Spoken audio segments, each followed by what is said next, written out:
Супер инфо гезитинин жаңы санына Таңсулуу Ишатова жолдошум 11-кабаттан кулап каза болду. Курулуш компаниясынан үй талап кылам деген макала чыкты. Анда молдону ээрчитип келип эле нике кыйдырып алып, жаранды кабалын мыйзамдуу каттоодон өткөрүүгө көңүл бурбай жүрүп, бир нече баланын ата-энеси болууга жетишкен жаштар өлкөбүздө миңдеп саналат деп сөз башталат. Качан гана балдарга документ алууда же нике күбөлүгүнүн зарылчылыгы келип чыкканда калкты телөө борборлоруна чуркап калышат. Мына ушундай кыргызча жашай берүүнүн терс жактары жөнүндө алдыда сөз болот деп жазылат Супер инфодо. Каарманыбыз Таңсулуу Ишатова менен жолдошу Аскат Бостонов нике кыйдырып чакан мамлекет болуп жашап баштагандан бери 2 балалуу болушкан. Бирок мыйзамдуу түрдө жаранды кабалдарын каттоодон өткөрүшкөн эмес. Таңсулуу Ишатова үй тиричилиги менен үйдө кожойке, жолдошу болсо курулушта иштеп үй бүлөсүн бакчу. 2018-жылы каргашалуу кырсык орун алып, Аскат Бостонов курулуш жүрүп жаткан имараттын 11-кабатынан кулап кетип каза болгон. Учурда ал курулуш компаниясы тийиштүү көңүл буруп жардам бербей жатканын, 2 баласын жалгыз багуу кыйынга туруп жатканын айтат. Мен да кээ бир кездерде Швецияга барып өзүм иштеп, анан үйдө болгонумда балдарымды өзүм карап ошентип жүрмүн. 2018-жылы 27 октябрь күнү жумушка үйдөн кошо эле чыгып кеттик. Жумушка чыгып кеткенибизден кийин саат 14-дө үйдөн чыктык. Ал баргандан кийин мага кабар кылып, бат-баттан эле сүйлөшүп турчубуз телефондон. Ошондо дагы мага айткан, жумушка жеттим, иштеп жатабыз. Бир аз жумушубуз калды, ошол бүтөйүн деп калдык деп. Анан акыркы сүйлөшүп телефон аркылуу байланышканыбыз саат 2ден 14 мүнөт өткөндө байланышканбыз. Ошондон кийин өзү дагы айтты, бошоп калсам мен өзүм звонок кылам деп. Анан саат 3-4дөн өткөндөн кийин чалдым. Ага чейин мага звонок кылыш керек болчу. Экөөбүз жарым саат, 1 саатка жетпей бат-баттан сүйлөшүп, балдарды сурап ошентип турчук. Анан 3дөн өткөндөн кийин звонок кылсам, недоступен болуп калыптыр. Анан өзүнө чалдым. Кээде өзүнүн телефону өчүп калганда жанындагыларга чалчумун. Жанындагы 2 баланын номерине чалсам, алар телефондорун көтөрбөй коюшту. Жанында эле кошо жүрүшкөн экен. Анан телефондорун көтөрбөй күттүм. Саат 6дан өткүчө жумушта күтүп отуруп, анан саат 6:30 жакын мага бирөө звонок кылды. Ошол жерде электриктердин үстүнөн Урмат деген байк экен, ошол звонок кылып, жолдошуң 3-этаждан түшүп кетип, бүтү сынып калды. Биз скорый менен больницага алып кетип атабыз. Срочный документтерин даярдап, эми үйүңө барып документтерин алып, даярдап, больницага келе бер деп туруп өчүрүп койду. Кайра чалып сурайын десем, эч нерсени айтпай койду. Эң кызыгы бул жерде ошол киши мага чалып туруп, жолдошуңдун ата-энесине, өзүңдүн ата-энеңе эч кимге билдирбе, тууган уругуң эч ким билбесин деп мени аябай эле коркутуп койду биринчисинде. Кайнежем экөөбүздү больницага алып кетти. Балам дагы кайсыл жакта калганын ойлонуп, бийлеп атып, билбей калыптырмын. Кийин кошунабыз алып калып, тамак ашын берип карап калыптыр. Анан больницага барганыбызда 9дан өтүп больницага бардык. 9дан өтүп биз жеткиче эле 10 болуп ошондой болуп калды. Аябай жетиш кыйын болуп кетти.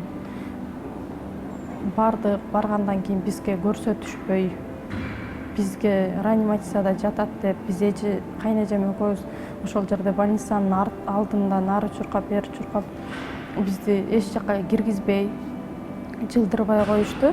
Ушул кошо иштешкен ошол директорлор, бардыгы прораб, бригадирлер чогуу жүрүштү.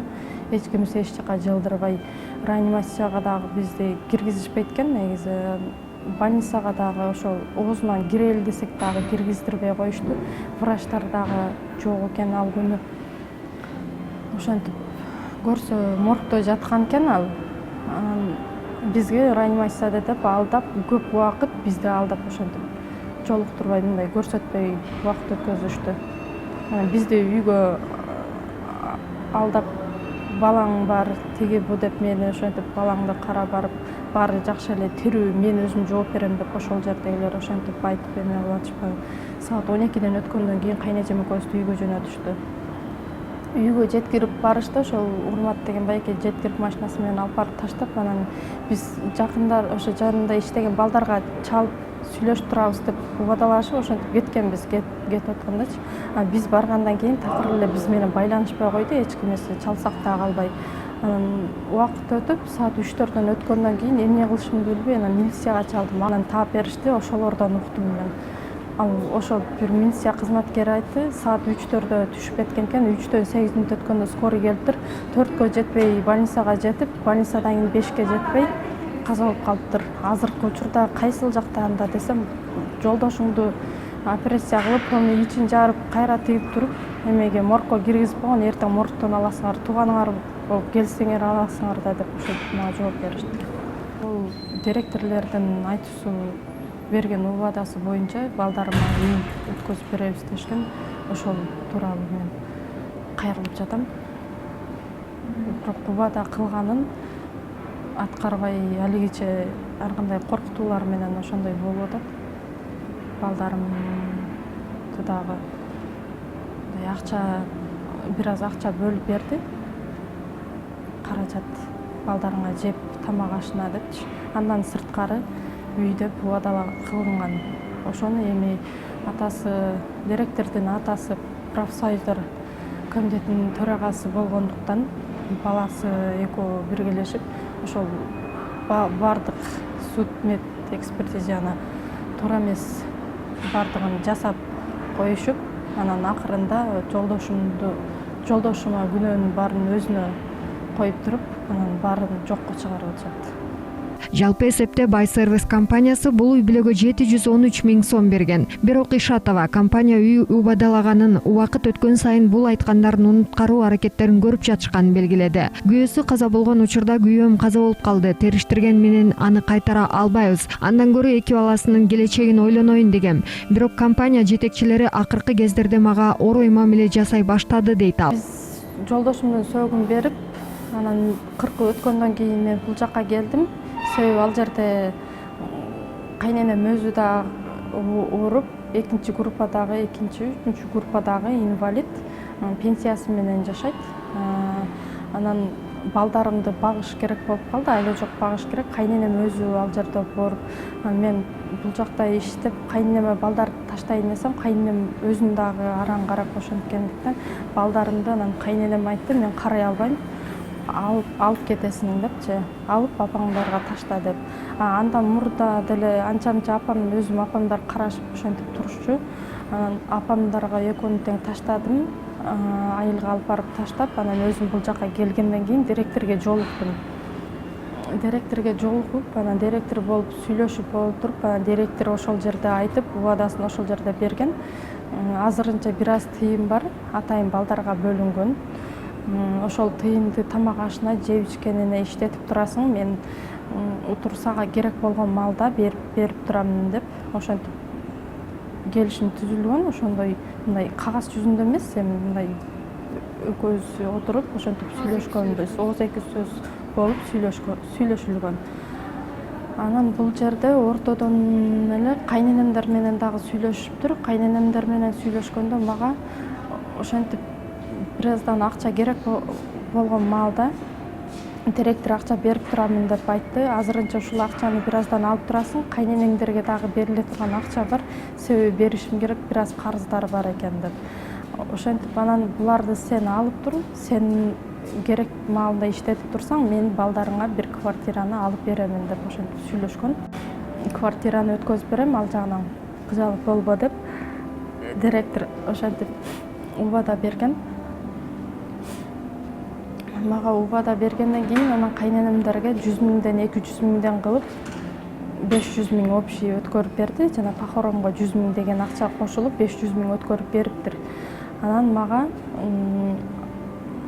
бир жылдын ичинде акыркысын 18 октябрь күнү алдым 4 000 сом. Общий бардыгы биригип 10 000 сом, 50 000, 20 000, 30 000, 5 000 сомдон берип отуруп 213 000 сом өткөрүп берди балдардын тамак аш жеп ичкенине деп. Анан жалпы 713 000 сом берилди. Ооба, жалпы 713 000 сом берилди. Анан бул жерде эми мен квартираны талап кылып, квартираны айтсам, директор айтып жатат, мен эч кандай бере албайм, тиги бул каалаган жериңе кайрыл. Акыркы күндөр ошондой сөздөр болуп, мен кайненеңе акчаны берип койдум депчи.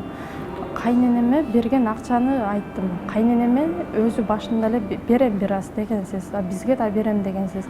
Өзүңүз убада кылган квартираңызды алып берип коюңуз, макул эч нерсе эме кылбайм деп. Анан ошентип айтсам, анан 213 000 сомду, анда ошол 200 000 сомду мага бересиң деди. Берсең, анан мен сага квартира алып берем деп директор ошондой сөз ачты. Каалаган жериңе барып кайрыл деди. Анан мен айттым, анда эмне кылыш керек десем, жолдошуң эгер ичпегенде дейт, мен квартираны алып беришим мүмкүн эле дейт, айып менде болуп дейт.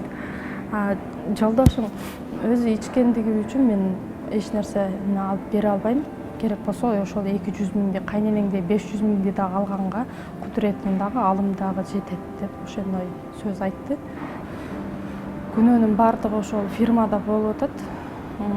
Өздөрүнүн күнөөнү алып туруп эле жолдошу өзү мас убагында кирген деп туруп, жолдошума күнөөнү коюп туруп, анан башында айткан убадасын дагы кийин жолдошуң өзү мас болгон, экспертизадан ушундай ичимдик чыкты деп өздөрү жасап, заключенияны да чыгарышып туруп, анан кийин акырында квартираны да жокко чыгарып атышат. Мендерге 500 000 бергенин толук кийин уктум. Канча бергенин деле өзү толук айткан эмес. Бирок мага берген акчасынан сырткары квартира алып берем деп айтылган убадасын эле талап кылып жатам азыр. Болгону ошол директордон. Күйөөңүз ишчи беле, ал же татыр ичпесе деле ушундай? Күйөөм жолдошум мурда эми кез иччү, көп эмес, бирок именно ошол күнү соо болчу. Мен менен сүйлөшүп, мен менен чогуу кеткенде дагы соо кеткен. Анан саат 10-до кетсек, ал жерде иштеп атып, саат 2-де мен менен сүйлөшүп, 1 сааттын ичинде эле 1 бутылка, 1,5 бутылканы иче койбойт да сразу элечи. Ошолор өтө кызык болуп атат.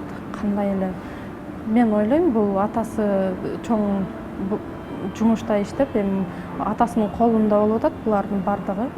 Экотек инспекциянын дагы атасы полный карап эме кылып, бардыгын эле атасы башчы болгондуктан, укук коргоолордун башчысы болгондуктан атасы өзү эле баарын токтотуп, баарын сатып алып туруп, анан бизди четке кагып койду деп эле ойлойм. Ошондой эле болду. Жолдошуң ушинтип 11-кабаттан каза болду, баары жакшы эле бүтүп атат деп директор айтып, мага ошентип убада берип жүрдү көпкө чейинчи. Мен деле ошого ишенип жүрдүм көпкө чейин. Баары жакшы эле болуп атат дегенден макул деп, анан акырында убакыт өткөн сайын директор атам профсоюздар жетекчиси тиякта иштейт, өзүң деле билесиң, мамам депутат, эч нерсеге аракет кылбай эле кой, мына документтерди эми көрө турган болсоң, териштирип аракет кылсаң табып аласың деп директор ошентип, анан мен ошол сөздөрүн уккандан кийин анан Экотек инспекцияга заявление менен кайрылдым. Ал жерден копияларын алдым, ошол жерден окуп, анан бардыгын угуп, анан кайра башынан териштиргенге аракет кыла баштадым. Сиз ошондо азыр алар убадалаган үйдү талап кылып атасызбы же күйөөңүздүн ичиндеги өлүмүн билейин деп талап Мен булардан үйдү талап кылсам, булар заключенияга таянып атышат. Заключенияны ичкен деп чыгарып бардыгын ошентип коюштур. Эгерде заключенияны ошол булар жасап койбогон болсо, ошо директор өзү айткандай эле жумуш убагында эле каза болуп, баары эле бүткөн болуп, ошондой болуш керек болчу. Мен үйдү талап кылып, өздөрүнүн айткан убадасын айтсам эле, булар мага ошону айтып жатышат. Мен өзүм негизи балдарыма өздөрү убада кылган ошол квартирасын алып берип койсо, ошону гана талап кылып, башка эч эме арыздоом деле жок болчу, болгону ошол эле болчу. Таңсулуу Ишатованын арыз муңу боюнча Байсервис курулуш компаниясынын башчысы Делген Марат Аскеровго байланышканда, ал Таңсулууну тааныйм, ал бизге бат-бат келип турат. Өзү айткандай, кем карчына, жашоо тиричилигине акча берип турганыбыз чындык. Баш аягы 700 000 сомдой акча бердик. Өткөндө дагы бир журналист байкени жөнөтүптүр. Ал дагы биздин айткандарыбызды угуп кетти. Келген сайын 4 000, 5 000 сомдон алып кетип турат. Колдон келген жардамыбызды аябай алайлы деген эле ниет. Мен да шартымды айтсам, компания жалгыз өзүмдүк эмес. Мени менен катар башка дагы уюмдаш тараптар бар. Таңсулуу алардын бирин да тааныбайт. Жалгыз эле мага келип жардам сурайт. Биз такыр эле жардамдан баш тартып коелу деген жокпуз. Учурда шарттары жакшы жатаканадан үй алып берели деп аракет кылып жатабыз, деди ал. Таңсулуу Ишатованын арызы боюнча ал мураскер катары жолдошунун кунун өндүрө алабы деген суроого юрист Такен Молдокулов жооп берди. Бул окуяда эң негизгиси юридикалык күчкө ээ документ. Бул жубайлардын нике тууралуу күбөлүгү. Ал эми балдарынын атасы экендигин тастыктаган күбөлүктөгү атасынын аты, фамилиясы компаниядан компенсация өндүрүүгө жардамын бере албайт. Анткени коомдо жарандык никеде жашап, балалуу болуп атанын фамилиясын алган балдардын энеси жалгыз бой эне катары гана эсептелинип калат. Мындан тышкары дагы бир жагдай бар. Эгерде маркум Аскат Бостонов курулуш компаниясына ишке кирип жатканда келишим түзүп кирген болсо, анда ал ошол келишимдин негизинде компания жооп берүүгө милдеттүү. Мындай болгон күндө да кунду аялына эмес, маркумдун ата-энесине төлөп калат. Анткени Таңсулуу Ишатова да Бостоновдун аялы экендигин тастыктаган юридикалык күчкө ээ документ жок да, дейт. Орчундуу окуялардан кабардар болуу үчүн биздин каналга жазылыңыз.